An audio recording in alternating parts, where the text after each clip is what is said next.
we have enough here tonight. It's December 2nd, the first meeting in December. One more to go in this month. And this is the caucus with almost everybody present. First, before we even begin, I just wanted to make sure everybody got the tentative time schedule. It should have been sent to you, email, and it's also in your mailbox. So I think it's pretty clear. Irene and I worked on it yesterday, and she will be getting all of the appropriations and the amended budget to us in enough time to look it over. And then we'll have the public hearings in each instance. And I have been working on the fiscal idea with all of the suggestions that we had at various meetings. We've had several actually work sessions and discussions in between. So that will be presented, and that meeting will be on the 17th, if you remember. And you're welcome to attend, or hopefully we will be installing people then. We don't know for sure. I'll make sure that we find out before then. Okay, to the agenda. The municipal income tax, we had just a slight, if you got that on your email, a slight change, and everyone's okay with that? That happens to be a fourth reading, so we probably should pass that tonight. Madam Chair? Yes. You said that went out on the email Yes, it did. today? Or- Yes, this afternoon. Yeah, John gave it to me this afternoon, The change? the change. Can you? Wasn't there one before then too? Yeah. There was one before them, but bills were made, but then he got another thing from Rita that said, it was on page 4, the item needed to be, chapter 890 instead of 891, because the reference is the old code. And that was their problem, their fault? Yeah, they put in the wrong one originally, and then they caught it. Okay. Do you have any copies of that was sent out today? Well, not that, I have the one full one that John told me to bring, but it'll be on your email.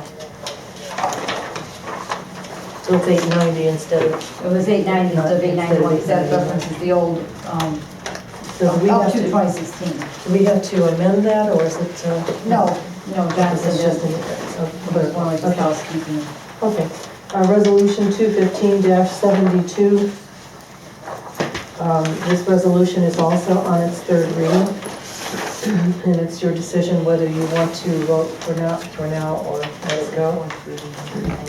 Let it go. 2015-79 is the separate fund for the allocations of funds for the senior levy, and this was just another housekeeping that had to be done with finance.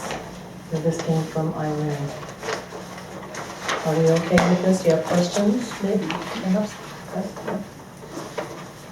Is it possible to pass this as a third reading? Yep. Yes? Good with me. 2015-80 is the contract with Zupka. And this was suggested, I don't know if you remember Irene talking about it, that this was suggested by the auditors, that we keep this ongoing with the Zupka because they have been working with us, and the fiscal emergency people and auditors have suggested that we keep with them. And this is, I think, just a formality, and the contract for, I believe, 2 years is in here. I don't know if you read through it or not. No, I don't, it has to be done for probably the end of the year, if you wanted to review it, or have questions about it, or we can pass it. What's your pleasure? I thought we already talked about this and settled it, so I don't see any problem. I'm good with that. Oh, yeah, okay, thank you. 2015-81 is restricting the point of sale inspections, and this is the first reading.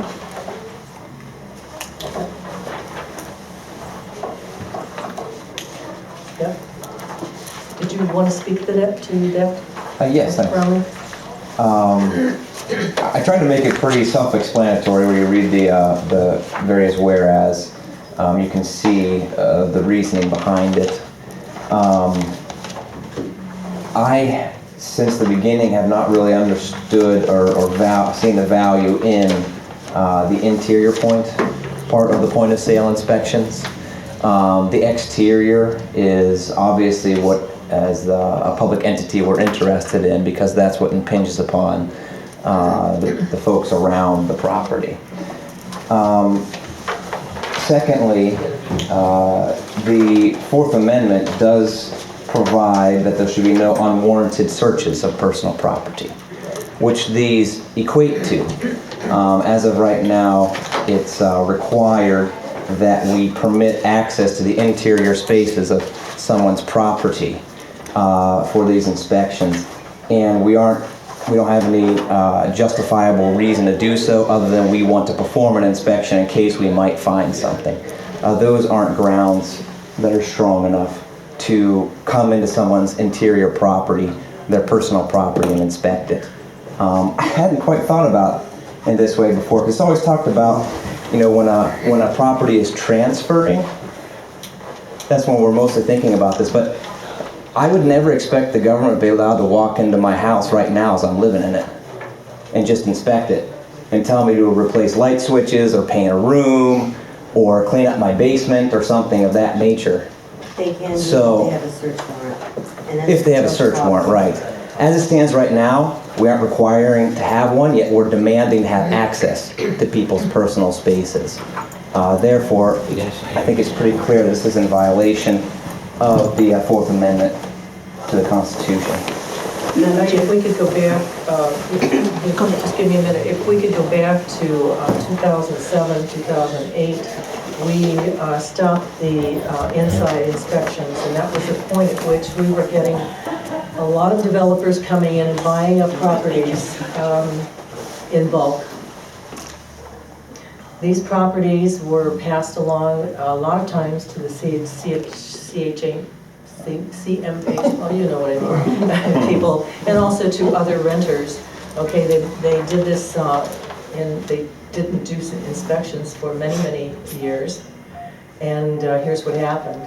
The developers came in, they did the least possible that they could. People moved in June. The furnace didn't work when they put it on in September. People put a curtain up in the bathroom, and the plumbing were not good. The basement leaked. And I think for that reason, we restored the point of sale inspections inside for that very reason, to protect the folks that were coming into this city, rather than, I think your point is well taken about their privacy, but in this case, I think it was something that was absolutely necessary, and I still do, I personally do. Go ahead. Well, I was going to say, I think it is necessary because some of the residents are calling because the plumbing and the heating is not working, ventilation, and they didn't check. So it is important.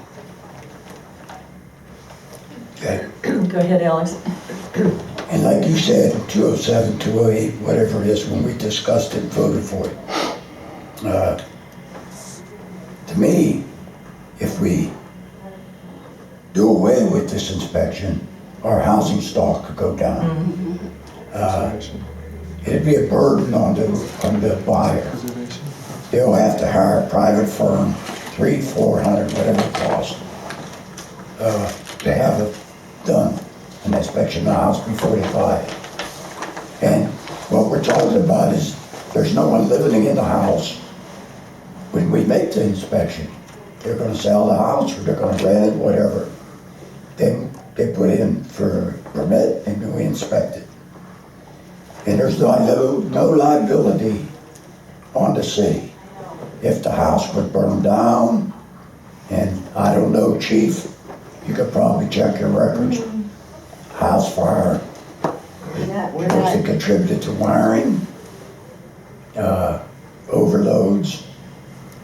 I've been into some houses where it's scary the way they got the wiring set up. So I disagreed and I said we keep what we got. I asked John under the home rule, I think in 2007 when we passed this, we had a right to do it. And we could check on it. If it's against the law, then it's against the law, but I don't think it is. Tony, go ahead. Oh, I'm sorry, go ahead, Every John. community Answer. does except for a few. I was just gonna kind of say that, even Shaker Heights, there's a lot of communities that have point of sale inspections. I think almost everybody except Cleveland and a few other suburbs. But I think basically the primary reason for having the inspection is also for safety inside the house and the exterior. Bill, you're right, it's more for curb appeal. I don't know I think this might be best placed in committee, because I do believe that there are some things that we need to do to ease the burden for people that are coming in for purchasing properties, but I do think that there has to be some type of interior to leave mechanicals, roof, and any bigger ticket items that we see that may need to have repair or upgrades if it's not working to capacity, such as the electrical. I don't think that these point of sale inspections are a guarantee for the buyer, because if it is, it's not taking the liability off the buyer and giving it to the city by doing that inspection. The inspection is just for code. Once somebody gets in there, if they overload a circuit and if there's a fire, that's not on us, even if we went in there to inspect it. So, you know, I don't think that it's for those type of reasons, but I do think that primarily the point of sale is for safety issues, and I think we may want to gear it more toward that, rather than you have to replace the linoleum because there's a little crack in there, or there's something that, you know, the door jiggles or the handle. I don't know how detailed they get, but I do know that the building department most probably is not consistent in what they do. And if we have some type of consistency, as well as also re-examining concrete and garages, and there's a whole bunch of things that I think that we need to just re-examine as we go forward. And But we're it's getting bigger than this, but it's bigger than right, this. Right, you're going ahead. I'd like to see it in committee. I also would like to point out that once that went into effect, and we had building officials who said that basically that was when Maple Heights started to really go down with its housing stock, because things got really, really shabby. So there's teeth to what you want to do, but there's another way of doing it. I think perhaps maybe the idea of putting it into committee and involving the building department. We have some time left with Safe Built until the new contract is formed, I think, isn't it? I think the intent is to continue the current contract for 4 months to allow, you know, the new administration to decide, or depending on what you guys might do here. So I don't think they wanted to wait, so they have a 4-month extension, which will probably be on your agenda next meeting. It seems to make sense that until we can figure out exactly. I don't know where we stand as far as income, or if it's making income, if it's costing us money, or, you know, so we need to sit down and really look at the contract, if nothing more. And also the point of sale inspections does generate some funds for the building department, but they should be involved in this. Had you talked with them at all about this? Yes, I've talked on multiple occasions of the past 2 years about this with various representatives from the building department. Madam Chair. Go ahead. I think our housing stock is probably one of the most important things that we have in Maple, and we do need to keep that, I think, at the highest standard. And I disagree with this Fourth Amendment search and seizure. They are not going in there opening dresser drawers or looking in closets. They're looking at the mechanical and electrical systems to see if they're up to code. I had an instance this last couple of weeks where a renter called me, moved into a house, and she had to call the building department. The house didn't even have a furnace in it. That should have never happened. And it wouldn't have happened if somebody would have inspected that house before she moved in. And the landlord didn't have an occupancy permit, which would be another thing that interior inspections would catch, to make sure that they had that. So I think this is, interior inspections, I think, are critical. Madam Chair. Go ahead. The comment has come up repeatedly. The concern is about keeping up the housing stock. And it's been stated that, well, simultaneously, that this is only a search of mechanicals. First of all, it's not at all true. It is not at all true that it's just us checking to make sure that the plumbing is there and the wiring's okay. That's not what these are. They are a full inspection of the interior of a property to make sure it's up to code. We're talking about light switches, light fixtures, flooring, paint, everything you can imagine. And this is causing a great amount of concern with investors because they're saying, I don't know what I'm going to get into. I don't know what I'm going to get into. Do I have to replace the floor in here? Do I have to go through multiple inspections like with CMHA, they have their own inspection. I had a landlord who passed the CMHA inspection and theirs is not light. He passed it. His house was fine. I looked at it. The building department came in and told him, you have a, quote, unsanitary basement floor. Unsanitary basement floor. It was cemented. It hadn't been mopped, maybe. What does unsanitary floor even mean? That's one of the codes that were supposedly violated. Things like light switches are not important to the community at large. It's slowing, I believe, it's actually reducing our property values because people are saying there's a large amount of risk to assume by purchasing a property and not knowing what the city is going to demand be done in the interior. I may think it's fine.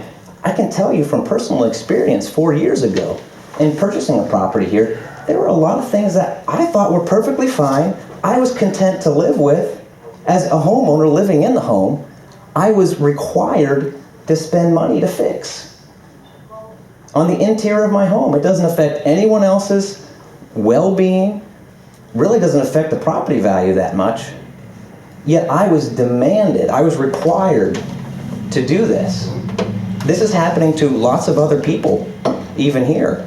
And I can imagine even people who are like myself saying, I might be leaving soon. My house is perfectly livable. What is the city going to tell me I have to do when time comes? Are they going to tell me I have to fix X, Y, and Z just because it's not the right light switch or outlet socket? Are they going to tell me to do all that? Why does the city have the right to do that? Because they're following code mainly. So the question then comes, do we have the right to come into someone's personal space, whether or not someone's living there doesn't matter, come into their personal space and demand that they allow us to look around? That's a big question. They actually have to apply for it, so they're giving us permission. Otherwise, if you're looking for another lawsuit, there's 59 municipalities that you could do as a class action suit against point of sale inspections. We can be combative all you want. No, The real question is, to John, is the legality of it, because once again, case law shows that if this were to be tried, Maple Heights would lose. It's already been tried in other parts of the state. So this is something really seriously to consider. But more than that, if you really want to talk about keeping up the property values, I think this actually is the way to go.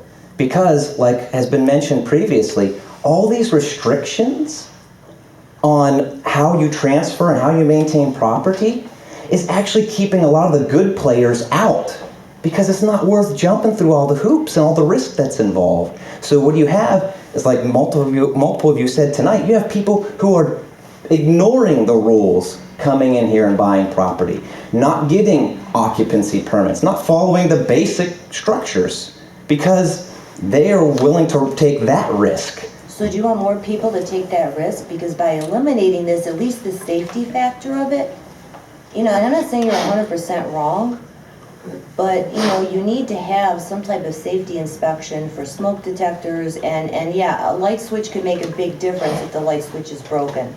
And if if there's a senior that lives there and now all of a sudden we have little kids that are doing this instead, it could short out a wire. I mean, there are certain things that I think we need to do to ensure the safety of people that are coming into the city.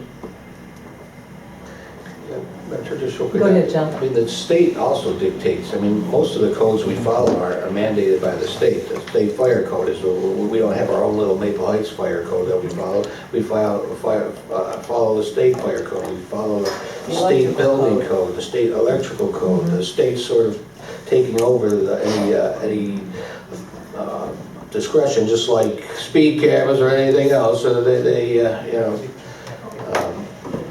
the home rule is deteriorating in that respect too. So I don't think it's us that are being the bad people, but it's I don't see how this benefits our residents either. I mean, actually, it benefits the investors.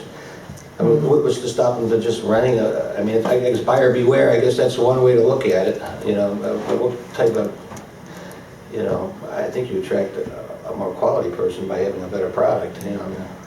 Well, is there a problem putting this in committee so we could discuss this? Because I don't have a problem with If we're looking to vote on it tonight, I can't do that. Tonight, you know. Well, it's There's either no first. emergency clause in it. Yes, there is. Well, emergency is separate from suspending the rules and putting on third reading. I don't see what the emergency is. Yeah. Yeah, I'm open to putting it into a committee if we're gonna have a meeting, you know. If I we mean, could there get a are meeting some. and around all the ones that are being scheduled. Yeah, I don't know. realistically, you guys probably will be out of office by the time. Did you get the email? Right. You get to, you know, we have like, I don't know if you saw, there's quite a few meetings coming up, but if What you I can could sneak give one you, in, I though, don't have a problem with that. Is I'm going to a First Suburbs meeting, I think it's next Friday. Okay, let's do that then. If you'd like to put it in committee, that's fine. I have no problem with that. It would go into your committee. We also want to be mindful that we are talking about housing stock here. That was built in the 50s in some areas. The west side is a little bit perhaps newer. I think your house is newer, Alex, over there. My house was built in 17, no, it was built before then. Mine was in 57. Yeah, it was built a long time ago. So obviously, the code changes. So if your house was built in 1952, the code has drastically changed from then to now. So there are a lot of things that you need to discuss in that. And I think Tony brought up, or someone brought up another point. The investors don't want to pay. The investors want to invest, but it's a business for them. It's the cost of doing business. You're painting with too broad of a brush No. here. It's No, not it's every all part of investor. it. You act like you've met every investor in Maple Heights and they're all wicked, evil individuals who need to be No, not at controlled. all. That's Not what at you were, all. that's exactly the impression you were just giving. I would like to invite investors. I won't put it in committee tonight, but if we schedule something, I will eventually put it in I'd like to have investors come to this committee. meeting, and I'd like to also have some people from the real estate industry, as well as building department and possibly fire. Oh, to have you a shouldn't do it discussion. without the building department. But I'm adding other people included in that, so that we could actually have a good discussion as to what's going on and form a real plan. Okay, all right, that's fine. Anybody else have any announcements or anything they want to bring up tonight? No? Yes? Madam Chair? Go ahead, Mr. I want to Jesse. reiterate again, that we're still waiting for this work to be completed on the ADA sidewalk. 2 weeks ago, I think they said 2 weeks. Well, it's been 2 weeks and no work has been done. And some of these emails back and forth. I'm sorry, I'm just not ready to listen to any excuse from a company now. And it's been 4 or 5 months. And we talked about this after they got done about the punch list. We talked about it again when they removed the sign, which normally means the end of a project. And we were told over and over again that they're coming. Have you heard any more from? Ron and I have talked about it, but Ron, I think he responded He has responded. yesterday, but it didn't really say much other than he'll, you know, look into it. So, I mean, it's really the contractor. But they haven't been paid yet, have they? I think we're holding back some monies, but, yes. And it still needs to be completed. Yes. What has the administration done? You know, Ed Run's probably the only person and myself and Ron that have been communicating with him. You know, because a couple of those crossings are tripping hazards galore. I mean, real bad. And like Anthony brought up in an email, again, you're putting yourself in the city right now is in a precarious situation, having those things the way that they are, as long as they've been. And I think the next thing that we might hear, that I've been talking about too, is they're gonna get to the point where it's too late now in the season to do anything. And, and, I can write a letter. I mean, I and don't those know. things cannot go through the winter like they are. And in fact, I asked them for drawings, because I think some of them, I don't even think they put down the truncated domes in the right place, and that's why I want to see those drawings. I don't have any faith in that company at all. Well, you said that there were two different companies on either No, side. it looked like two different crews did them, because the one on the Same. north side looks good. The south side of Libya is terrible. Okay. And John, you can No, I send guess that I'll have page to get just a Nancy. I little was hoping it would work itself out. Obviously it isn't, so. bit. Okay. I think Ed was on vacation last week, but, you know, he usually does follow through. This is a very, you know, it's not a very unusual thing, so, you know, I will get more involved though. Has he been paid? That could be another question, yeah, I don't know, but, Alex? Was there a completion date that they had to be done on that, John? probably, I'm sure. Well, I know you notified them, Ed did, that the work has to be done. Yes, sir, I'll get on it. I think you ought to send them a letter. 99% of the time, Ed. If they don't start the work within 72 hours, whatever, we're gonna call the bonding company and get our own company to fix it. You got it. Done. Yes, sir. Okay. Okay, folks, thank you.